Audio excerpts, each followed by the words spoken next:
Bonjour à tous, c'est parti, les 24 heures chrono de l'International. Merci d'être avec nous pour 24 émissions au total qui vont parcourir le monde, comme chaque année pour vous qui souhaitez vous installer dans ces villes ou qui souhaitez créer une entreprise dans ces 24 villes que vous allez découvrir. Et puis, avec également une nouveauté cette année, on en parlera tout à l'heure avec Henri Bazergue. Bonjour. Bonjour. Vous êtes le créateur et le producteur de ces 24 heures chrono d'International. On va en parler dans un instant. Spécial Canada pendant ces 2 jours également cette année. Une dizaine d'émissions à travers le Canada pour vous qui visez une installation dans ce pays. Nous avons bien sûr pour ouvrir ces 24 heures chrono d'International des invités de prestige comme chaque année. Avec d'abord Alain Matéjac. Bonjour. Bonjour. Merci d'être avec nous. Je rappelle que vous êtes le président du Comité national des conseillers du commerce extérieur de la France. On en reparlera tout à l'heure, mais on connaît évidemment cet organisme. Avec nous également Dominique Brunin. Bonjour. Merci d'être avec nous, délégué général de CCI France International et de CCI International. Vous êtes présent en l'occurrence dans 90 pays. Absolument. Pas vous, personnellement? Non, pas encore.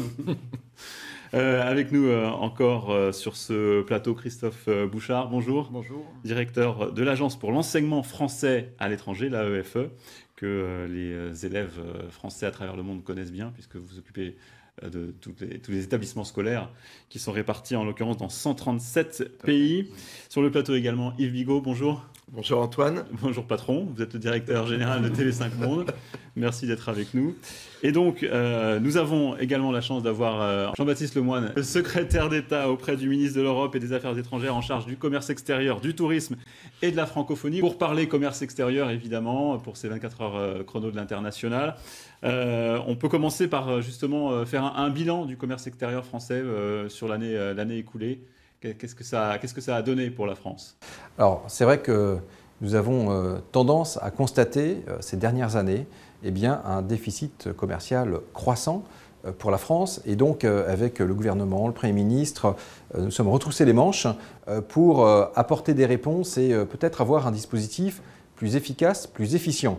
Avec Jean-Yves Le Drian, nous avons beaucoup parlé avec les régions, avec CCI France International, avec les conseillers du commerce extérieur. Et donc, nous allons enfin aller vers ce fameux guichet unique dont on parlait depuis des années, faire en sorte qu'il y ait tout simplement un interlocuteur qui soit identifié depuis le territoire national jusque dans les pays à l'étranger.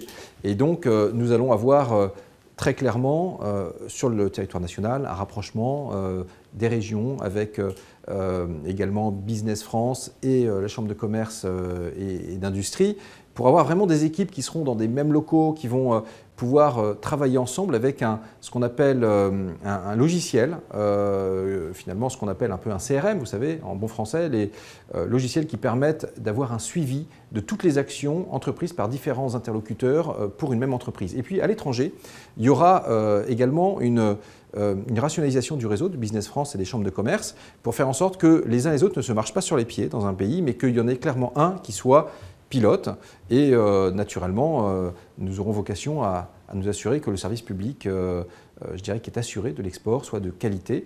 Donc voilà, on se met tous en ordre de marche et tout simplement on se coordonne mieux pour essayer d'obtenir des résultats, de la lisibilité et faire que cette entreprise qui peut paraître complexe de se projeter à l'international pour une PME, pour un ETI, soit moins vue comme comme une aventure, mais qu'on puisse bien l'accompagner et puis faire en sorte que du coup, on ait beaucoup plus d'entreprises exportatrices. On en a 130 000 seulement, on aimerait passer à 300 000. Merci beaucoup. Et on va justement essayer de revenir sur ce que vous avez évoqué dans ces premières minutes avec nos différents invités tout de suite. On peut commencer avec vous, Christophe Bouchard. Je rappelle donc que vous êtes le directeur de l'Agence pour l'enseignement français à l'étranger. Vous gérez un réseau scolaire au total de 492 établissements. Je ne sais pas si le chiffre est encore à jour. Ça fait en gros 350 000 élèves, ça va de la maternelle à la terminale, dans 137 pays. L'année a été compliquée pour l'enseignement français à l'étranger. Je dirais pas que l'année a été compliquée pour l'enseignement français à l'étranger. L'enseignement français à l'étranger, il se porte bien. Il y a chaque année plus d'élèves et les établissements eux-mêmes vont bien. Et le niveau de l'enseignement est toujours excellent. Alors après, c'est vrai qu'on a connu des années plus faciles sur le plan budgétaire en ce qui concerne l'agence. On participe à l'effort de réduction du déficit public, donc il faut s'adapter à un nouveau contexte, tout en maintenant cette ambition d'avoir ce réseau scolaire qui est unique. Donc ça nécessite des ajustements qui sont effectivement pas faciles, mais je crois que ce qu'il faut surtout voir, c'est que ça, je dirais, c'est ce qui se passe dans la machinerie de l'agence et du réseau, mais pour les familles, pour les élèves, l'objectif est toujours le même, la réussite est toujours la même. Vous arrivez à ce que ces contraintes budgétaires n'aient pas de conséquences directes pour les établissements? On essaye de faire en sorte qu'elles en aient le moins possible. Comment vous faites? Elles en ont, puisque les établissements doivent s'adapter. Il y a des changements en ce qui concerne les ressources humaines, il y a des modifications des modes de financement, donc on travaille là-dessus. Mais je dirais, comme le système n'a pas cessé de s'adapter en fait depuis qu'il existe, puisque pour avoir des établissements français à l'étranger, par définition, il faut toujours s'adapter. Il faut s'adapter à notre contexte à nous, et puis il faut s'adapter aussi dans certains pays au contexte de certains pays, puisqu'on ne fonctionne évidemment que dans la mesure où les pays hôtes nous permettent de fonctionner. Donc c'est un exercice permanent d'adaptation. C'est vrai qu'en ce moment, il faut faire preuve d'encore plus d'imagination, et c'est ce sur quoi on travaille pour non seulement garder la même ambition, mais étendre encore le nombre d'enfants dans le monde, qu'ils soient français ou étrangers, qui ont un accès à l'enseignement français ou l'enseignement en français, c'est-à-dire soit sur programme français, mais aussi sur programmes nationaux. Justement, c'est quoi l'objectif du coup de développement? L'objectif, c'est de continuer. Vous avez parlé des 350 000 élèves donc, qui sont dans le réseau, ce qu'on appelle le réseau homologué, c'est-à-dire les écoles qui suivent le programme français, qui vont jusqu'au bac français. Donc ça augmente chaque année de 1 ou 2% par an. Et je crois que cette année, pour la rentrée prochaine, il y aura de nouveaux établissements qui rejoindront le groupe. Et puis, je crois que la tendance, l'objectif, l'ambition, c'est d'aller au-delà de ça. On a une nouvelle catégorie d'établissements depuis quelques années qu'on appelle les labels France Éducation. Ça, c'est des écoles qui sont sur programmes nationaux de chaque pays, mais avec un enseignement en partie en français.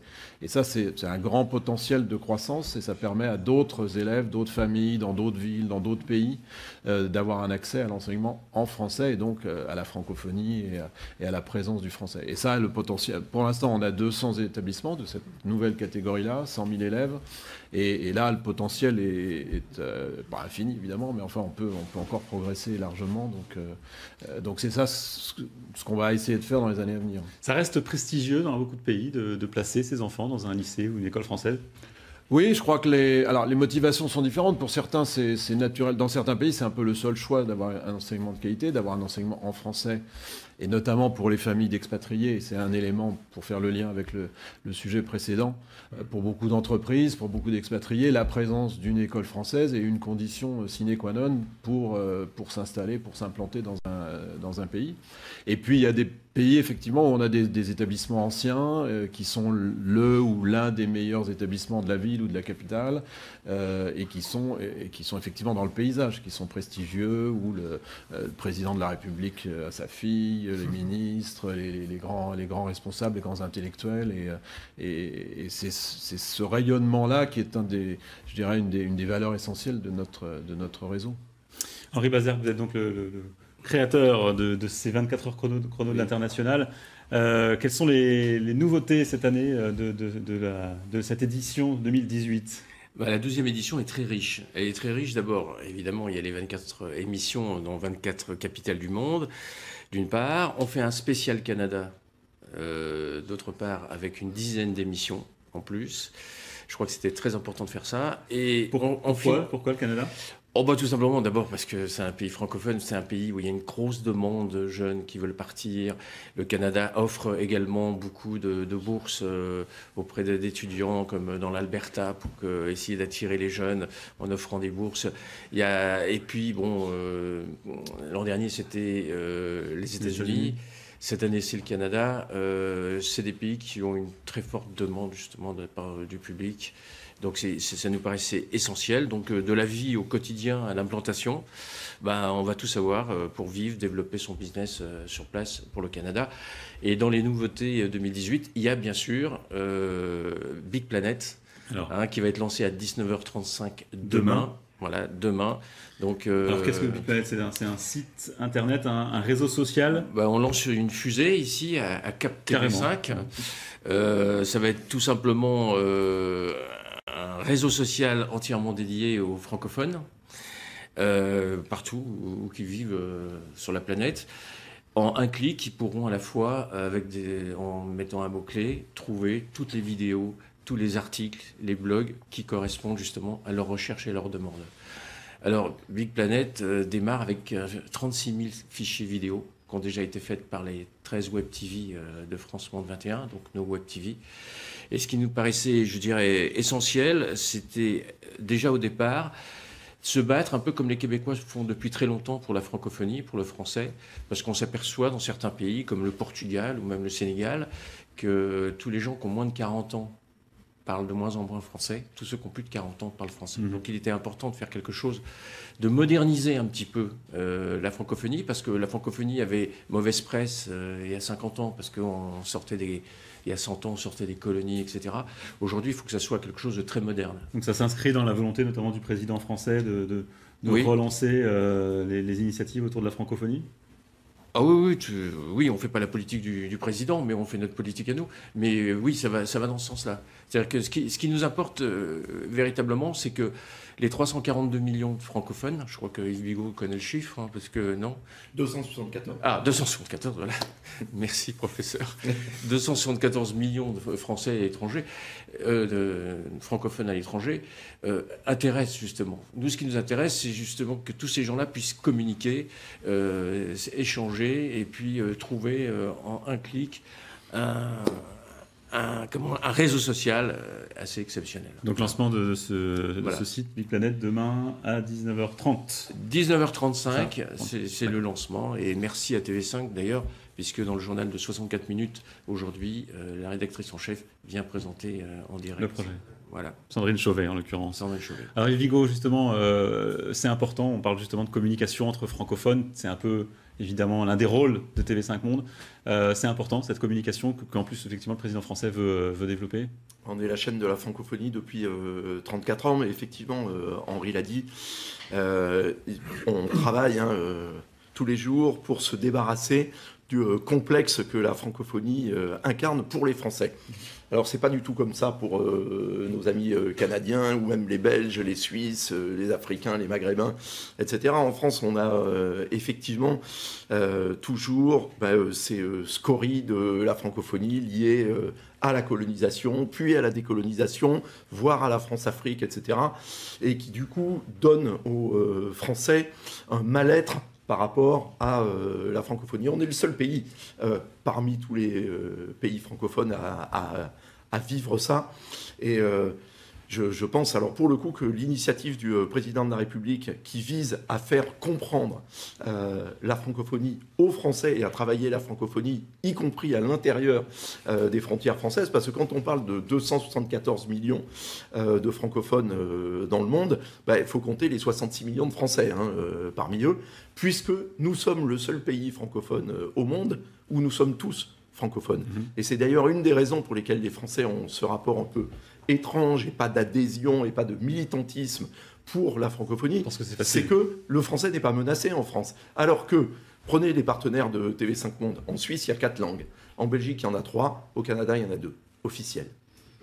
En France, il n'y en a qu'une. Donc, on n'a pas la conscience de la nécessité de la promotion du français dans notre pays, ni même ailleurs dans le monde de la même manière. Alors que le rapport Attali avait montré il y a 3 ans maintenant, je pense que le fait de partager la même langue avec ses voisins, ça augmente de 60% la possibilité de commercer avec eux.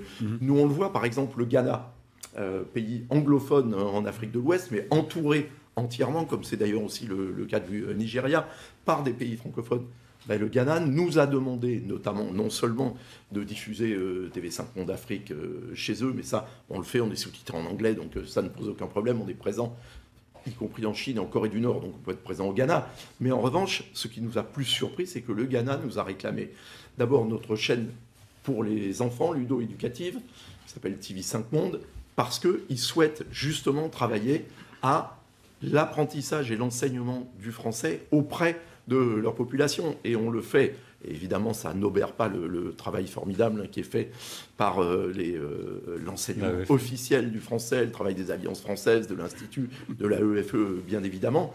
Mais c'est en plus, parce que c'est plus facile d'apprendre une langue quand on a 4 ans, 5 ans, 6 ans, en regardant des dessins animés et donc en se marrant et en se divertissant, que quand on a 45 ans avec un ordinateur et en s'attaquant à une langue qui est quand même complexe, ce qui par ailleurs est un avantage de l'anglais, c'est que c'est une langue qui est simple et rapide à apprendre. Et donc on le voit, et le Ghana, et par ailleurs, ça concerne également voilà, nos autres invités sur ce plateau, nous a demandé notre chaîne consacrée à l'art de vivre à la française, donc TV5 Monde style HD, parce que il existe en Afrique, et ça a d'ailleurs été une surprise, parce que c'est une chaîne qui a été lancée à l'origine pour le monde arabe, du Maroc jusqu'au Golfe Persique, pour tout le continent asiatique, la zone Pacifique, mais les Africains nous la réclament parce qu'ils ont aujourd'hui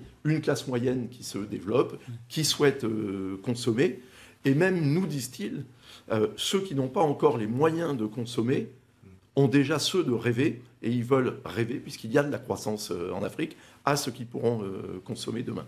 Donc c'est très important, évidemment, que nous accompagnions tous ces mouvements, c'est-à-dire à la fois les entreprises françaises, l'apprentissage du français, et puis la promotion de nos artistes, de nos créateurs, partout sur la planète.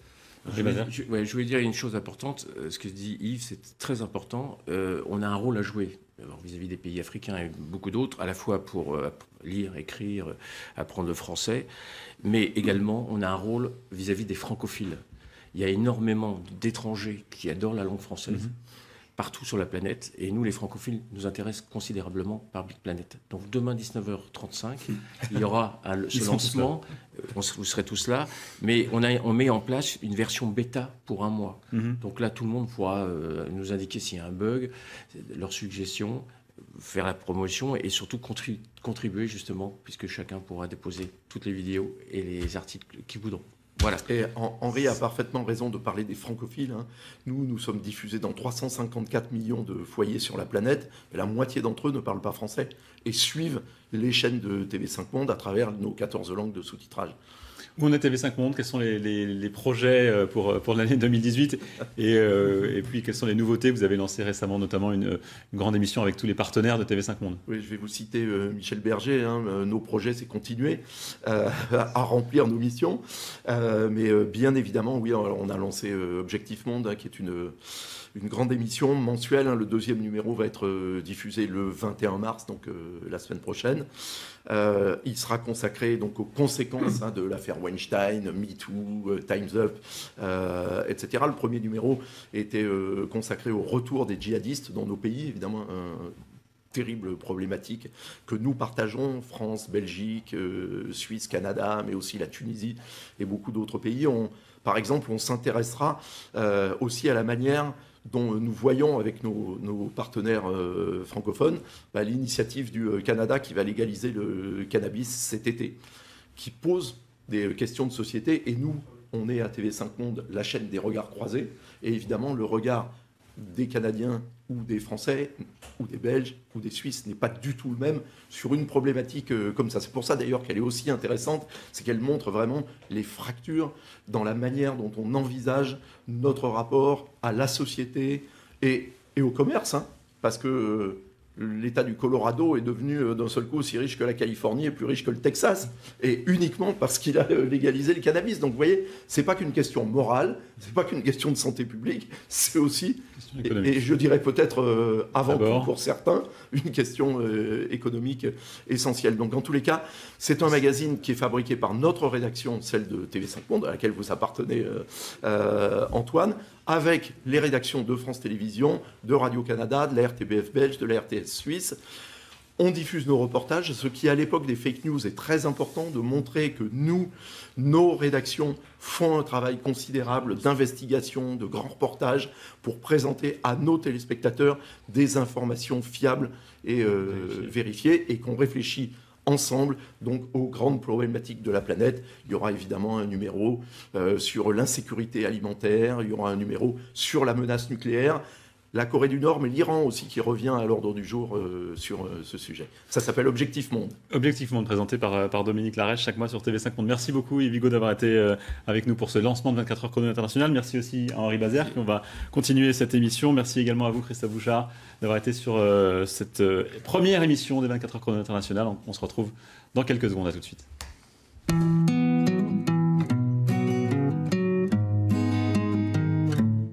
I am 4, I can read and I can write.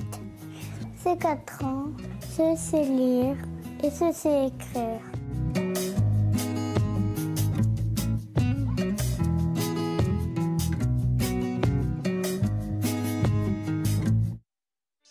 Bonjour à tous. Vous résidez hors de l'Union européenne ou dans les dom-toms. Alors découvrez l'expérience Renault Eurodrive de transit temporaire. Vous savez, les plaques rouges. Pour commander et réserver votre véhicule, 2 possibilités s'offrent à vous. Vous pouvez le commander auprès d'un agent local ou le réserver en ligne sur notre site internet. Avec Renault Eurodrive, vous bénéficiez de la gamme la plus large et la mieux équipée du marché.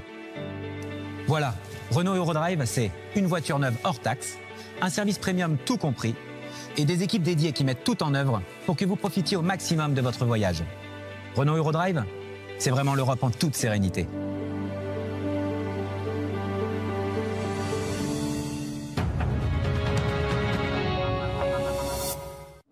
Bonjour à tous, ou rebonjour si vous nous suivez, c'est la toute première émission de ces 24 heures chrono de l'International, édition 2018. On continue à faire un bilan global avant de se lancer dans ces 24 villes à travers le monde pour vous, les expatriés ou les chefs d'entreprise qui comptez vous lancer à l'international. On continue donc de faire un bilan sur le commerce extérieur français au niveau global. Et on a été rejoint sur ce plateau par Sylvain Pignet. Bonjour. Bonjour Antoine. Merci d'être avec nous. Vous êtes fondateur et PDG de Ditto Bank. Vous nous expliquerez plus en détail, mais c'est une banque en ligne en l'occurrence. Absolument, une nouvelle banque française mobile. Récemment. Quand ?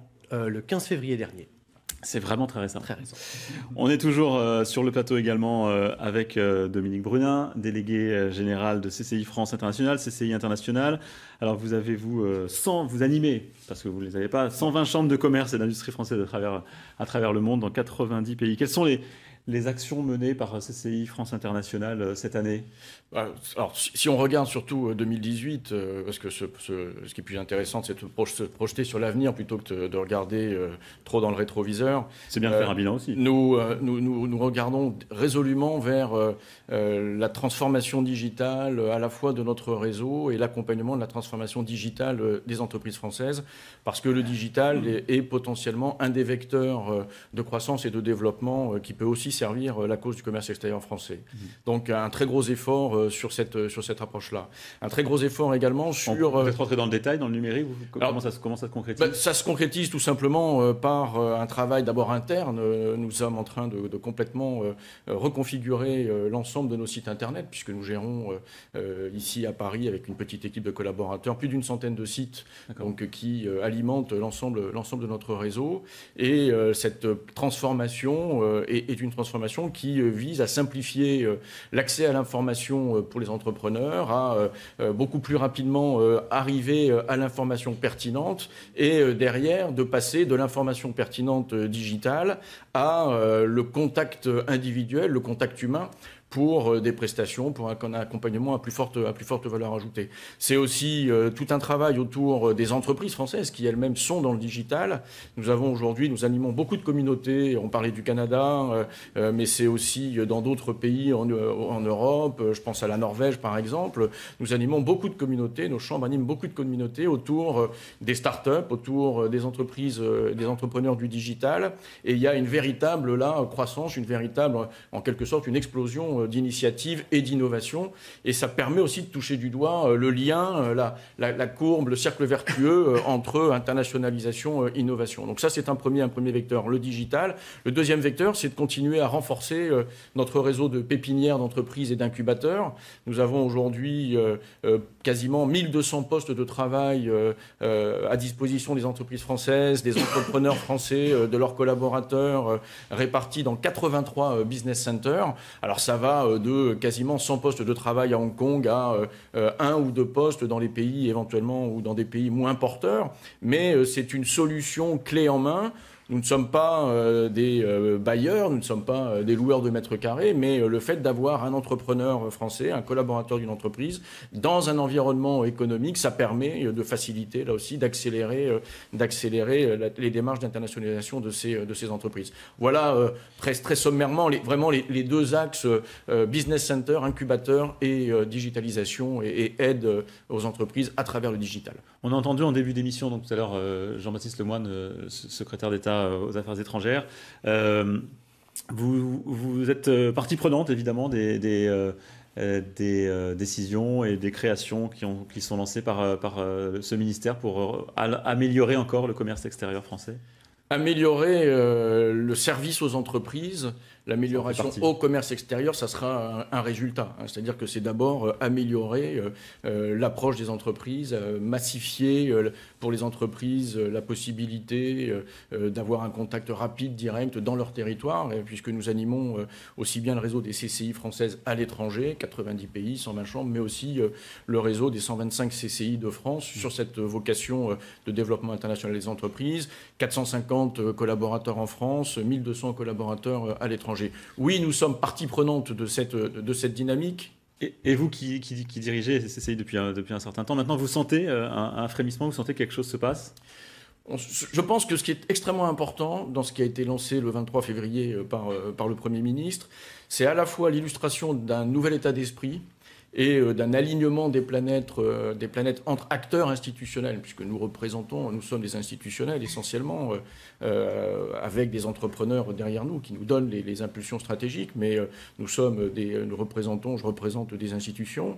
Il y a un véritable alignement des planètes entre ces différents acteurs, avec les conseillers du commerce extérieur de la France. C'est déjà ancien, c'est une histoire, c'est un partenariat ancien et particulièrement fécond, mais avec l'arrivée de Christophe Lecourtier à la tête de Business France, la transformation de la vision du commerce extérieur, du rôle de Business France. Donc ça, c'est Team France Export et les annonces du Premier ministre, c'est d'abord pour moi un alignement des planètes et un nouvel état d'esprit. Ça, c'est le premier point. Le deuxième point, c'est que c'est le passage à une vision qui est une vision beaucoup plus intégrante du développement des entreprises.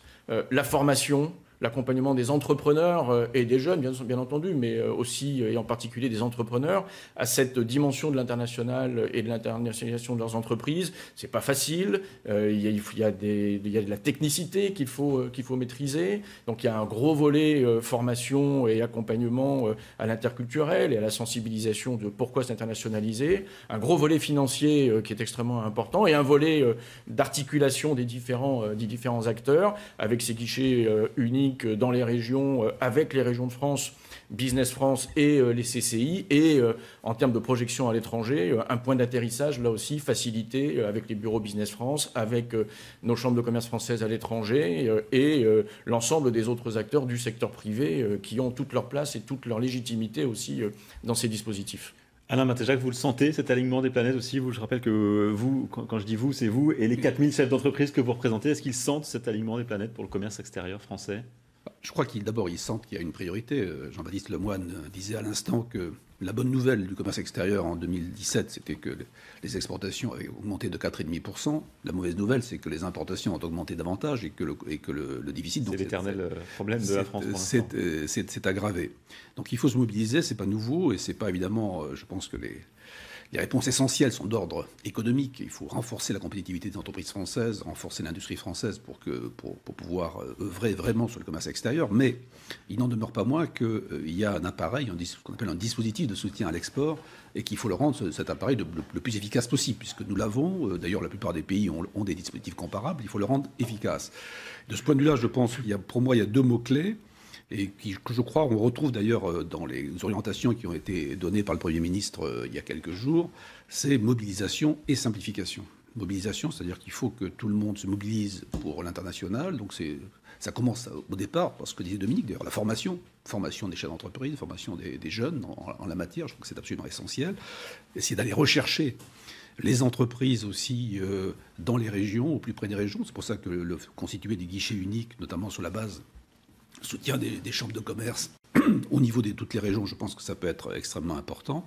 Et puis simplification, parce que c'est clair qu'on a un système qui est encore un peu compliqué, donc faire travailler ensemble, faire l'alignement des planètes, comme disait Dominique, mais je pense que faire travailler ensemble, en particulier les chambres de commerce et Business France, qui sont les deux principaux opérateurs, de manière à rendre ce système vraiment beaucoup plus efficace, beaucoup plus simple, beaucoup plus lisible pour les entreprises, c'est absolument fondamental.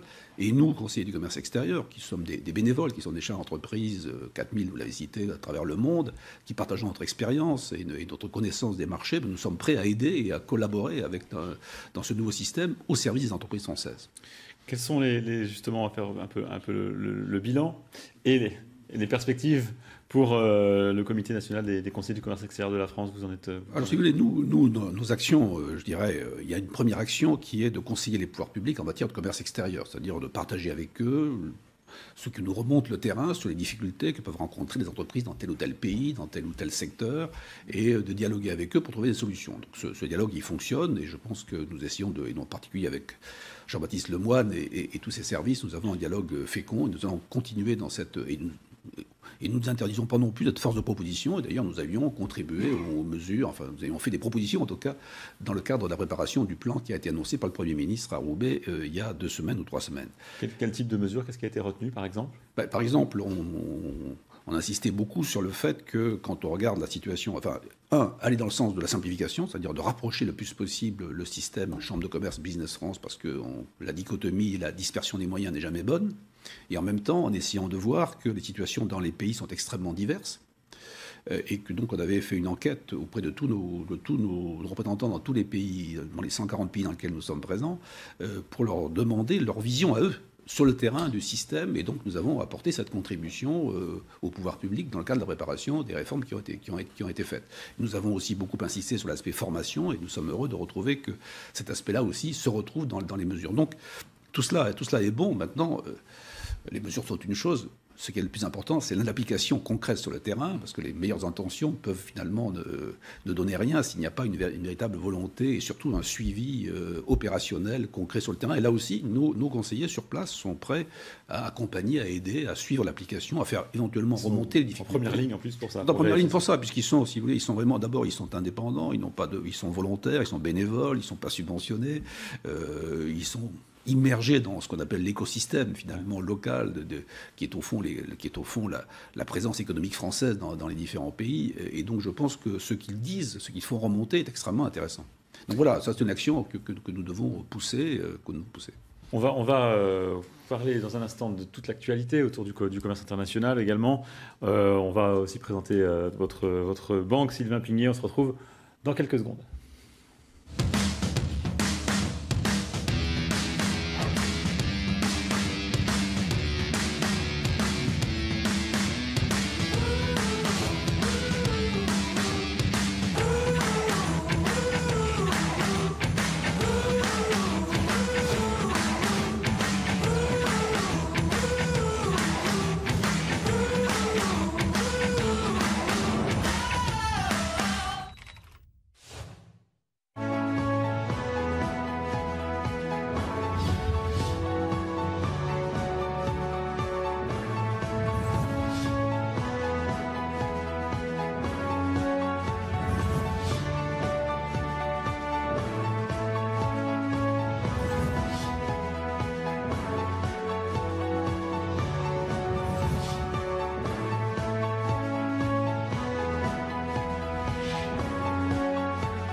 La suite des 24 heures chrono de l'International, toute première émission de ces 2 jours consacrés à 24 villes, 24 pays, pour savoir comment, où s'installer dans un pays, créer votre entreprise dans ces pays également, avec une spéciale, je rappelle, une spéciale Canada également pendant ces 2 jours, que vous pourrez suivre tout au long de ces 24 heures. Nous sommes toujours en plateau, notamment avec Sylvain Pigné. Vous êtes donc, je l'ai dit tout à l'heure, le fondateur d'une banque en ligne qui s'appelle Ditto Bank. Elle s'adresse particulièrement aux voyageurs, aux expatriés, c'est ça? Aux voyageurs, aux expatriés et plus généralement aux personnes qui vivent en devise. Voilà, moi je suis moi-même, je me considère comme international, je suis à moitié français, à moitié anglais et je vis entre plusieurs pays et j'ai toujours beaucoup voyagé.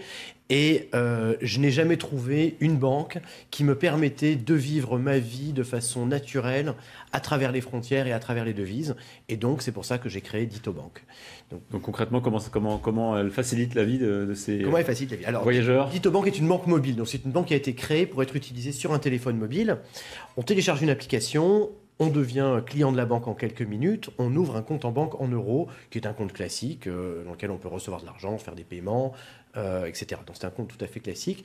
Mais par contre, là où on se différencie des autres banques, c'est qu'une fois que vous avez ouvert votre premier compte en euros, vous pouvez ensuite ouvrir un compte dans n'importe quelle autre devise supportée par la plateforme en quelques secondes. Donc vous pouvez ouvrir un compte en dollars canadiens, puisqu'on parle du Canada aujourd'hui, mais aussi en Thai baht ou en peso mexicain, en livres sterling, en francs suisses, etc. Aujourd'hui, on offre 27 devises à la tenue de compte. Ça veut dire quoi? Ça veut dire qu'on échappe aux frais de change? Alors on n'échappe pas tout à fait aux frais de change parce que bon, malheureusement, mais bon, il faut bien vivre et il faut bien faire tourner la machine. Une banque, c'est quand même une machine complexe. Mais là où c'est différent, c'est qu'en fait, on a une utilisation extrêmement intuitive. Donc on peut, comme je disais, en quelques secondes, ouvrir un compte en banque. On peut ensuite acheter des devises pour les mettre dans ce compte en banque juste en glissant son doigt. Et nous, on vous garantit une marge de change qui ne sera jamais supérieure à 1% et qui est dégressive. Donc c'est une marge qui est toujours compétitive, mais surtout, c'est vraiment la praticité de l'application qui est intéressante. Vous pouvez, une fois que vous avez ouvert un compte en dollars canadiens, recevoir des paiements en dollars canadiens dans votre compte, faire des paiements de compte à compte en dollars canadiens. Toutes ces transactions sont gratuites. Et tous les comptes en banque que vous ouvrez sur la plateforme Dito sont liés à une seule et même carte Mastercard Gold, une carte intelligente qui a été conçue et pensée pour les gens qui voyagent énormément. Et donc cette carte reconnaît automatiquement la devise que vous utilisez lorsque vous faites un paiement et va imputer automatiquement cette transaction sur le bon compte en banque. Donc si vous êtes au Canada et vous payez un hôtel 880 dollars canadiens, ces 880 dollars canadiens vont s'imputer sur votre compte en dollars canadiens. Il n'y a pas de frais de change, il n'y a pas de frais de transaction. Si vous retirez de l'argent dans un distributeur, c'est pareil, c'est gratuit. Ça veut dire que vous vous adressez aussi aux entreprises, aux chefs d'entreprise qui sont nombreux à nous regarder aujourd'hui? Alors, les chefs d'entreprise, pour leurs déplacements personnels ou pour leurs frais de déplacement qu'ils vont ensuite recharger à leurs entreprises, oui, absolument. Nous sommes en train de travailler sur la conception d'un produit similaire pour les entreprises, mais ce produit n'est pas encore prêt. Aujourd'hui, on s'adresse surtout, et principalement aux consommateurs. Vous avez peut-être moyen de nous montrer à quoi ressemble je vais essayer de vous rapidement montrer l'application. L'application. Alors, je ne sais pas si ça va bien ressortir à la télé, mais voilà, donc c'est une application. Pour l'instant, c'est gratuit? Alors non, le produit coûte 9,90 € par mois. D'accord. 9,90 € par mois, vous avez une carte Gold et vous avez la possibilité d'ouvrir et de gérer jusqu'à 27 comptes.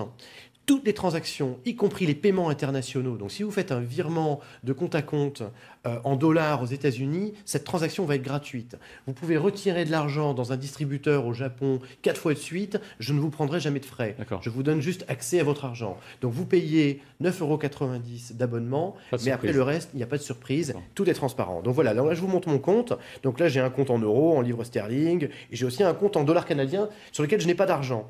Donc, si je veux mettre de l'argent sur mon compte en dollars canadiens, hop, je fais glisser des euros sur mon compte en dollars canadiens, comme ça. Je mets un montant, on va dire que je vais acheter pour 50 €. Immédiatement, on me fait une proposition, puisque là, je propose un taux qui est la live, et je montre de façon totalement transparente la marge que la banque prend pour cette transaction. J'accepte la transaction, je fais mon code, hop, je me déplace, mais bon, je vais le changer, vous inquiétez pas. Que tout le monde a vu maintenant. Que tout le monde a vu, voilà. Et là, si vous voulez, instantanément, mes 50 € sont devenus 78,46 $. C'est instantané. Vous voyez, mon compte en dollars canadiens a été crédité. Alors ensuite, donc, toutes les transactions sur mon compte en dollars canadiens sont montrées sur ce compte-là. C'est comme ça que ça fonctionne. Voilà, donc c'est assez intuitif. L'application permet de gérer la carte soi-même. Donc on peut gérer soi-même ses plafonds de dépenses. Donc on a créé aussi un 3e panier de dépenses lié au voyage. Donc si vous faites une transaction pour payer un hôtel, cette transaction va dans un panier différent. Notre objectif étant toujours de rendre la vie facile à nos utilisateurs. et vous pouvez gérer vous-même la hauteur de vos plafonds. Donc si vous avez 50 000 euros sur votre compte et que vous voulez retirer 50 000 euros dans un distributeur, vous montez votre limite et vous pouvez les retirer. Alors vous allez aussi vous apporter notre témoignage parce que vous êtes créateur d'entreprise, vous vivez à Londres, donc vous êtes entre Londres et la France, et on va parler tout à l'heure du Brexit, mais puisque le sujet aussi du jour pour ces 24 heures chrono international, c'est le Canada. Il y a un accord commercial qui a été signé il y a quelques temps, mais qui est rentré en application au mois de septembre de manière provisoire, c'est le CETA. Dominique Brunin, ça change quelque chose beaucoup pour les entreprises françaises notamment? Ça change à aujourd'hui, probablement pas encore, d'abord parce que très peu d'entreprises françaises ont véritablement eu un accès à l'information et deux, la mise en place de l'ensemble des mécanismes liés à cet accord de libre-échange va être graduelle dans le temps. Et en plus c'est encore provisoire parce que tout le monde n'a pas ratifié. La ratification par l'ensemble des États membres n'est pas encore aboutie. Mais c'est prometteur. Mais c'est prometteur. Je veux dire, nous sommes avec les chambres de commerce, qu'elles soient d'ailleurs en France ou à l'étranger, nous sommes partisans, bien entendu, d'un libre-échange organisé, raisonné, permettant à la fois le développement de l'économie, des entreprises, mais derrière, c'est le développement des pays et c'est le développement des populations qui constituent ces États. Donc ça veut dire que le libre-échange, le libre-marché doit être effectivement organisé, structuré, régulé, et doit servir les intérêts des pays, les intérêts des populations. Si on est effectivement dans cette logique, nous en sommes tout à fait partisans et prêts à en assurer la promotion. Et sur ce qui concerne le CETA, la première chose à faire, c'est donner l'information juste, l'information exacte, à la fois aux citoyens que nous sommes, mais aussi aux entreprises, pour leur permettre d'utiliser les meilleurs leviers de cette opportunité qui se présente à eux. C'est intéressant. Il y a aujourd'hui plusieurs accords qui sont en négociation avec le Japon, avec le Mercosur. On en entend beaucoup parler. Et il faut mettre en face de ça, je pense, les annonces récentes du président des États-Unis sur l'imposition de surcharges douanières sur l'acier et l'aluminium, et regarder derrière ce que sont les conséquences en boule de neige de cette annonce, la levée d'un certain nombre de nouveaux boucliers, de nouvelles protections à l'importation d'autres produits américains au niveau européen. La réponse d'ailleurs dans ce cadre-là, elle est plus française. On est véritablement dans une situation qui est européenne pour ce qui nous concerne. Nous pouvons agir, nous pouvons proposer, nous pouvons militer, mais les décisions sont du ressort de l'Union européenne, y compris dans le cadre de la négociation. C'est un mandat français, mais qui est intégré dans un mandat européen. Ce n'est pas la France qui négocie. Et donc, il faut mettre en parallèle, je pense, et c'est une très bonne occasion qui nous est donnée, les avantages potentiels de cet accord de libre-échange et les conséquences, les impacts négatifs des mesures protectionnistes telles qu'elles peuvent être prises aujourd'hui ou annoncées par les États-Unis, qui pourraient être prises, y compris en mesure de rétorsion, par l'Union européenne. Alain Martejac, cet accord entre l'Union européenne et le Canada, le CETA, a suscité effectivement un certain nombre d'inquiétudes. Est-ce que chez les chefs d'entreprise que vous représentez, on vit ça plutôt avec optimisme? Nous considérons que c'est un bon accord. Et d'ailleurs, c'est très intéressant de voir le débat actuellement en France, pas seulement en France d'ailleurs, en Europe, sur ce type d'accord, alors que de quoi parle-t-on? On parle d'un accord entre l'Union européenne d'un côté et le Canada de l'autre, c'est-à-dire deux ensembles qui sont quand même à un certain niveau de développement, qui ont des règles à peu près équivalentes dans beaucoup de domaines. On n'est pas dans un accord entre l'Union européenne et la Chine, ou l'Union européenne et le Brésil. On est dans un monde où tout le monde joue à peu près dans les mêmes règles du jeu. Et malgré cela, on voit qu'il y a des craintes, il y a des fantasmes aussi beaucoup en la matière qui arrivent, qu'on voit, qui sont certainement alimentés aussi par les uns ou par les autres. Et je trouve que ça pose une vraie question, c'est sur surtout l'avenir de ce type de négociations, de grandes négociations, puisqu'au fond, toute l'évolution du commerce international depuis Bretton Woods, depuis l'après-guerre, ça a été justement d'avoir de plus en plus d'accords de ce type-là, qui cherchent à libéraliser les échanges, aussi bien au niveau global à travers le GATT puis l'OMC qu'au niveau bilatéral dans ce type d'accord. Et on voit qu'aujourd'hui, cette démarche est fortement remise en cause. Et elle n'est pas remise en cause comme autrefois par les producteurs, c'est-à-dire ce ne sont pas les producteurs qui se plaignent de la concurrence de notre pays, elle est remise en cause par les consommateurs, qui craignent, principe de précaution, que les règles environnementales, sociales soient plus légères dans notre pays. Ce qui, à mon avis, dans le cas du Canada, est quand même, je pense, une vision un petit peu simpliste des choses, mais il faut prendre en compte de cela. Donc je pense que nous sommes favorables à ce type d'accord, mais il y a une pédagogie extrêmement importante à faire, je crois que Dominique l'a dit et c'est extrêmement important, et puis il y a une réflexion d'ensemble à avoir, et je pense qu'il faut redéfinir un sens à tous ces accords, dire un petit peu vers quoi nous voulons aller, parce qu'aujourd'hui on voit que le débat part dans tous les sens et n'est plus complètement maîtrisé. On va parler dans un instant du Brexit, vous restez avec nous sur le plateau des 24 heures chrono de l'International.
Alain Mintéjac, autant le CETA est vu avec optimisme par les chefs d'entreprise que vous représentez, peut-être que le Brexit, lui, qui est évidemment pas un accord commercial, mais qui risque au contraire de mettre à mal une série d'accords commerciaux, est vu avec crainte.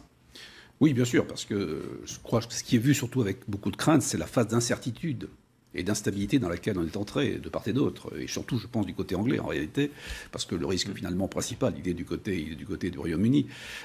Donc je crois que c'est ça qui est le plus important. Sur le fond, je pense que, c'est une opinion totalement personnelle, que de toute façon, il fallait trouver une solution au positionnement de l'Angleterre par rapport à l'Europe, qui était finalement, enfin, selon la formule célèbre, ils avaient un pied dedans, un pied dehors, et après le Brexit, c'est l'inverse. Donc, je pense qu'on peut se retrouver un peu dans cette situation-là. Moi, je suis personnellement assez optimiste, et je pense que, je me trompe peut-être, mais je pense qu'il y a quand même beaucoup de pragmatisme chez nos amis britanniques en général, et qu'il y a une phase de négociation un peu difficile, d'incertitude, mais qu'on arrivera à trouver des règles de fonctionnement qui permettront de continuer à assurer, parce que je ne vois pas comment on va du jour au lendemain remettre en place des barrières douanières entre l'Europe et le Royaume-Uni. Ça me paraît absolument impossible qu'on va ériger des règles différentes dans tous les domaines. Je pense qu'on va trouver, enfin, moi, en tout cas c'est ce que je crois, ce que j'espère en tout cas, qu'on va retrouver des règles de fonctionnement qui permettront aux échanges, en tout cas, de continuer à se développer. C'est l'intérêt bien compris des deux parties. De l'Angleterre, ça me paraît évident. De la France aussi, puisque c'est quand même l'Angleterre étant des principaux excédents bilatéraux de l'économie française. Donc je crois, voilà. Sylvain Pignet, donc vous vivez à cheval entre la France et le Royaume-Uni. Vous le vivez au quotidien, ce Brexit, vous le sentez, vous, en tant que chef d'entreprise ? Oui, tout à fait. Oui, tout à fait. Ben, c'est vrai qu'il y a le point de vue économique, vous avez raison, si on est rationnel, un accord sera trouvé, mais c'est vrai que d'un point de vue humain, je pense que le Brexit a changé un petit peu la donne en Angleterre en particulier, a changé un peu l'atmosphère du pays. C'est un pays qui a attiré une immigration du reste de l'Europe, qui était une immigration extrêmement positive pendant très longtemps, puisque c'était une immigration de gens éduqués qui allaient en Angleterre, au Royaume-Uni pour travailler, et qui maintenant n'ont plus le même enthousiasme pour aller travailler au Royaume-Uni, puisqu'il n'y a plus certitude dans la durée de leur capacité à pouvoir vraiment s'établir dans la durée. Et donc du coup, le Royaume-Uni se trouve confronté aujourd'hui à un problème de recrutement. Et alors, une information assez intéressante, c'est que les systèmes de l'immigration et de gestion des passeports sont totalement débordés par les demandes de passeports d'Européens qui sont là depuis plus de 5 ans et n'ont pas les capacités de recruter les personnes pour gérer. Donc, ils sont en train d'essayer de recruter en Europe de l'Est les personnes qui vont leur permettre de gérer les passeports. Donc, c'est une situation qui est assez paradoxale. Bon, alors dans la durée, vous avez raison, je pense qu'on arrivera à un accord, mais c'est vrai que dans l'immédiat, il y a une destruction de valeur au Royaume-Uni suite à ce vote qui est assez incroyable. Un sérieux coup de frein. Un sérieux coup de frein. Merci beaucoup à vous trois d'avoir été sur le plateau de cette première émission des 24 heures chrono de l'International. Dans un instant, on se rend à Kuala Lumpur en Malaisie. Merci.